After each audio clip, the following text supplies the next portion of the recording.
오늘의 말씀은 요엘 2장 23절 말씀입니다. 시온의 자녀들아, 너희는 너희 하나님 여호와로 말미암아 기뻐하며 즐거워할지어다. 그가 너희를 위하여 비를 내리시되 이른 비를 너희에게 적당하게 주시리니 이른 비와 늦은 비가 예전과 같을 것이라. 아멘. 우리가 알고 있는 상식 가운데 자녀들을 교육할 때 남들보다 조금 일찍 교육을 빠르게 시키면 훨씬 좋다. 그래서 조기 교육 이런 것들이 한때는 굉장히 유행을 했고 지금도 부모님들이 믿는 것 가운데 하나, 내 자녀가 월등하려면 남보다 조금 더 일찍 공부하고 학습하고, 그래서 조기 교육, 선행 학습 이런 것을 굳게 믿고 있습니다. 그런데 최근 들어서 많은 전문가들이 연구를 하고 또 지난 그 세월들을 돌아서 그 결과를 분석해 보니까 그런 것이 아니다. 조기 교육보다는 소위 적기 교육, 그때 맞는 그 상황과 그 나이에 맞는 교육이 훨씬 더 효과적이다. 이런 이야기를 많이 합니다. 실제로 우리나라뿐 아니라 이 아시아 국가에서 특히 조기 교육을 많이 하는데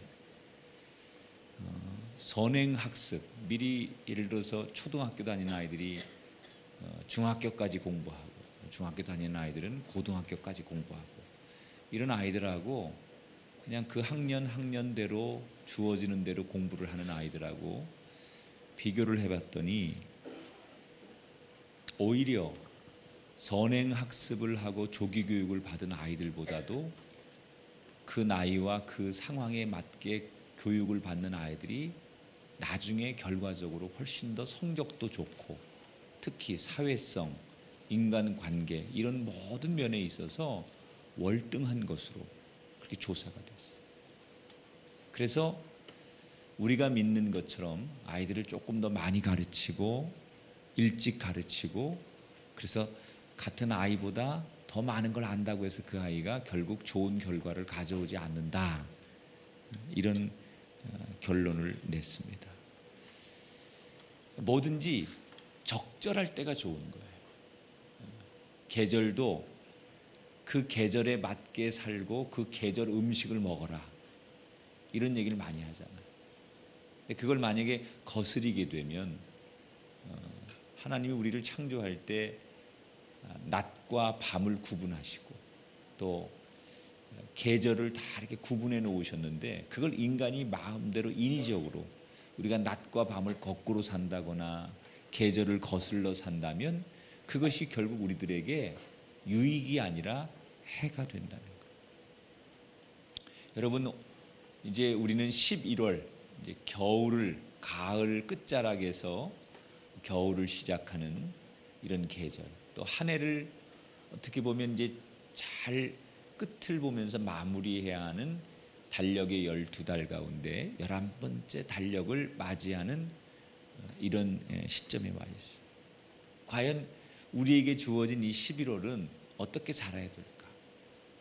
적절하게 산다는 건, 그때에 맞춰서 산다는 것은 어떤 것을 말하는 걸까?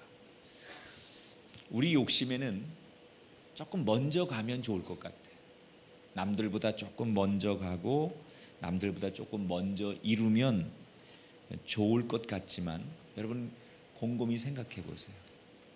먼저 가려고 하는 그 마음 속에는 불안함 내지는 그 부정적인 생각들 또는 자신감이 없기 때문에 먼저 가려고 합니다. 저는 여러분들이 하나님이 하루하루 순간순간 여러분에게 주시는 은혜로 사는 한 달이 되기를 축복합니다. 하나님이 우리에게 은혜를 주시는데 남들보다 먼저 축복을 주시는 분이 아니에요. 적절할 때, 필요할 때, 그 상황과 그 때에 맞춰서 은혜를 주시고 응답을 주시고 축복을 주시는 거예요. 그러니까 미리 앞서고 싶다라는 것은 우리의 욕심이에요. 하나님은 그 때에 맞춰서 그 상황에 맞춰서 우리에게 응답하시고 축복하시는데 우리가 먼저 듣고 싶고 먼저 알고 싶고 먼저 가고 싶은 그것은 하나님의 뜻이 아니고 내 생각, 내 욕심, 내 계획,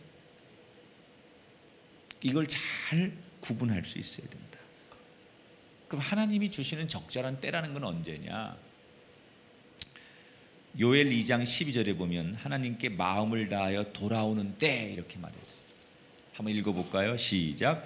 여호와의 말씀에 너희는 이제라도 금식하고 울며 애통하고 마음을 다하여 내게로 돌아오라 하셨나니. 요엘 본문에 보면 이스라엘 땅에 재앙이 내렸어요. 성경에 왜 재앙을 내리는지 하나님이 말씀하지는 않았지만 우리가 알고 있는 성경의 내용들을 우리가 이해하는 것은 이스라엘 백성들이 늘 하나님이 원하지 않는 죄를 지을 때마다 하나님이 이스라엘 땅에 재앙을 내리죠. 워낙 이스라엘 땅은 가물고 비가 오지 않는 땅인데, 그래서 바짝 메말라 있는 땅인데 거기에 어떤 재앙이 옵니까? 메뚜기 떼들이 몰려와서 온 땅을 다 황폐하게 만들었다. 왜 하나님이 재앙을 주셨어요? 말씀에 순종하지 않고 이스라엘 백성들이 우상을 숭배하고 하나님보다 자기 자신을 더 사랑하는 교만, 이런 일이 있을 때마다 하나님께서 이스라엘 땅에 재앙을 주셨다. 그런데 우리가 기독교인들이 알아야 될 것은 하나님이 주시는 환난, 하나님이 주시는 고난, 하나님이 주시는 시험은 우리를 파멸시키려고 하는 것이 아니라 하나님이 우리에게 주시는 징계는 우리를 오히려 회복시키기 위해서 주시는 것이 하나님의 징계라는 거예요. 이스라엘 백성들에게도 하나님이 지금 이스라엘 백성들을 파멸시키고 이스라엘 백성들을 멸망시키기 위해서 지금 이런 재앙을 내리시는 것이 아니라 하나님이 진짜 원하시는 건 뭐예요? 이런 재앙을 통하여 그들이 돌아오길 원하신다.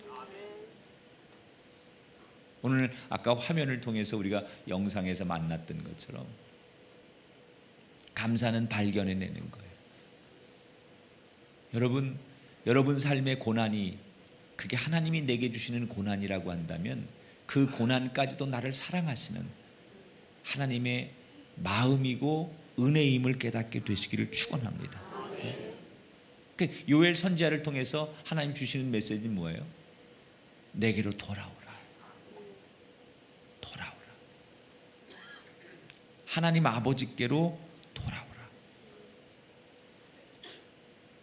여러분, 우리가 하나님을 떠나지 않고 하나님과 함께 있으면 하나님은 우리가 필요할 때 우리의 필요를 언제든지 채워주시는 거예요. 그러니까 내가 필요한 것이 아니라 하나님께 가까이 가면 하나님이 내 필요를 아시고 그때그때마다 우리의 필요한 것을 채워주신다는 거예요. 이걸 우리는 은혜라고 해요. 내가 요구해서가 아니라 하나님께서 내 필요를 아시고 내 옆에서 나에게 공급하시는 것. 이 은혜가 저와 여러분에게 있게 되기를 축원합니다. 근데 우리는 참을성이 없어요. 내가 설정해 놓은 타임, 내가 정해 놓은 스케줄. 그런데 이게 내 마음대로 되지 않으니까 분노하고 좌절하고 시험도 들고 원망도 합니다. 사실 내가 만들어 놓은 계획에 의해서 결과를 이야기할 게 아니라 하나님의 계획에 의해서 가고 있느냐를 생각해야 되는데 내 계획대로 지금 되느냐. 그래서 내 계획대로 안 되면 기다리지 못하고 분노하고 하나님을 향하여 원망하기도 해요. 여러분, 우리의 인생이 내 것이 아니라 하나님의 것임을 아시고 하나님의 계획 아래 내 인생이 쫓아가는 인생이 되기를 주님의 이름으로 축원합니다. 우린 늘 비교하길 좋아하죠.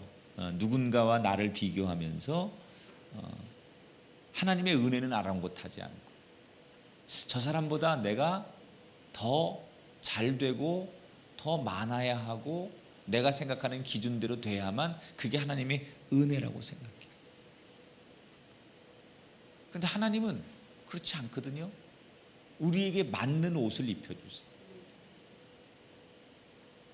여러분 20대 옷이 있고 60대 옷이 있어요. 60대가 20대 옷을 입는다고 해서 그 젊음이 그 20대가 대충 입는 청바지, 물 빠지고 찢어진 청바지를 입는다고 해서 60대가 그런다고 해서 그분이 그 20대가 갖는 그 매력을 그대로 보여줄 수 있을까요? 안 되거든요. 20대가 60대의 옷을 입고 흉내낸다고 해서 그 노련함, 원숙함, 그 멋진 중후함이 나올까요? 절대 그렇지 않아요. 그때에 맞는 옷, 그때에 맞는 상황이 있습니다. 여러분 조급해하지 마십시오. 하나님이 여러분의 가정, 여러분 개인의 성향, 여러분의 상황 그것을 아시고 하나님이 여러분의 것을 채워주실 줄 믿습니다. 누구와 비교하지 마시고 저 집은 저런데 저분은 저런데 왜 나한테는 이렇게 하시지 이러지 말고 나에게 맞는 옷을 주시고 나에게 필요한 것을 공급하시고 나에게 필요한 것을 먹이고 입히시는 그 하나님의 은혜에 따라서 살아갈 수 있는 우리가 되기를 주의 이름으로 축원합니다. 오늘 성경에 보니까 하나님께서 우리에게 이렇게 23절에 말씀하십니다. 시온의 자녀들아 너희는 너희 하나님 여호와로 말미암아 기뻐하며 즐거워할지어다. 그가 너희를 위하여 비를 내리시되 따라합시다. 이른 비를 적당히 주시리니 이른 비와 늦은 비가 예전과 같을 것이라 그랬어요. 자, 적당이라고 하는 말. 여러분 예수 믿으면서 우리가 적당한 것을 감사한 적이 있을까요? 너무 과하지도 않고 모자라지도 않은 것. 오늘 이 말씀을 한번 묵상해 보세요. 나는 정말 적당한 것을 감사하는가? 너무 내가 지금 누리고 내가 살아가는 것이 정말 적당한 하나님의 은혜인데도 나는 늘 모자라다고 생각하고 있지는 않은가? 하나님은 여러분에게 지금 적당한 걸 주시는 거예요. 근데 내 생각에 나는 아직도 목마르다. 나는 조금 더 있었으면 좋겠다. 하나님이 은혜를 주시면 어떤 은혜를 주시느냐? 우리가 감당할 수 없을 만큼 막 넘치도록 부하게 그게 하나님의 은혜가 아니라 우리에게 적당하게 주시는 하나님.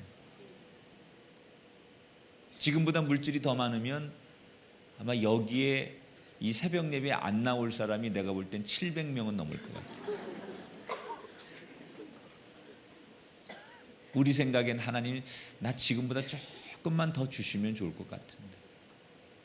근데 그 조금이 하나님 보실 때는 내가 너한테 지금보다 조금 더 과하게 주면 넌 나한테 감사하지 않아.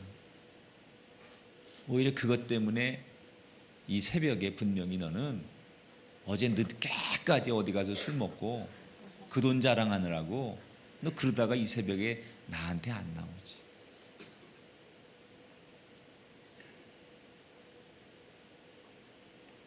여러분 지금 내게 주신 은혜가 적당한 은혜임을 깨닫게 되시기 바랍니다. 여기 성경에서 말하는 이른 비, 늦은 비 그러니까 우리는 원래의 때보다 조금 더 빨리 아니면 원래의 때보다 조금 더 늦게 주시는 비를 이른 비, 늦은 비 이렇게 해석할 수 있는데 그런 얘기가 아니죠. 이것은 사실 이스라엘 땅에 농사를 짓는데 제일 필요한 게 봄에 내리는 비와 가을에 내리는 비예요. 봄에 농사를 시작할 때 그리고 가을에 추수할 때 그때 꼭 필요한 비가 내려야만 농사의 시작과 농사의 마무리가 잘 되는 게 이스라엘 땅의 농사인데 여기서 말하는 이른 비와 늦은 비는 봄비와 가을비를 표현하는 거예요. 사실 이 봄비와 가을비가 그렇게 많지는 않아요. 양이 많은 건 아니지만 꼭 필요한 거예요.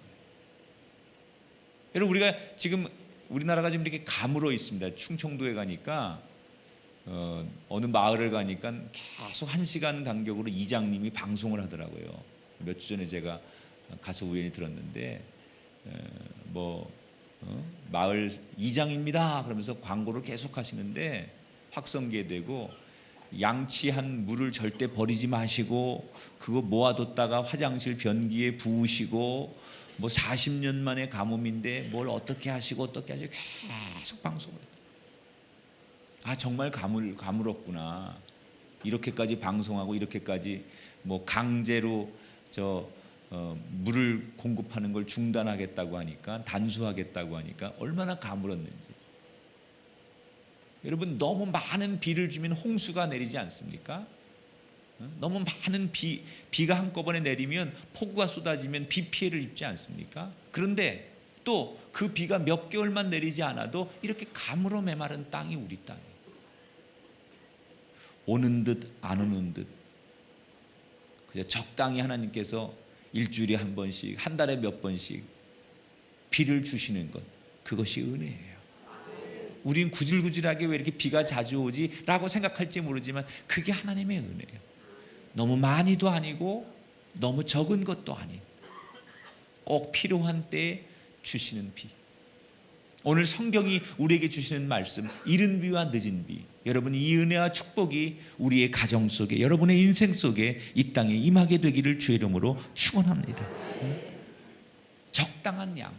사실 하나님이 주시는 이른 비와 늦은 비의 축복은 농사를 짓기에 가장 적당한 양을 의미하는 거예요. 근데 원래 성경은 상징적인 게 많잖아요. 원래 성경이 말하는 이 비라고 하는 단어는, 비는 하나님의 사랑, 하나님의 의로움, 이런 것을 상징하는 거예요. 그러니까 성경에서 말하는 비라는 것은 하나님께서 우리를 사랑하실 때, 우리에게 의로움을 드러내실 때 쓰는 단어이기도 해요.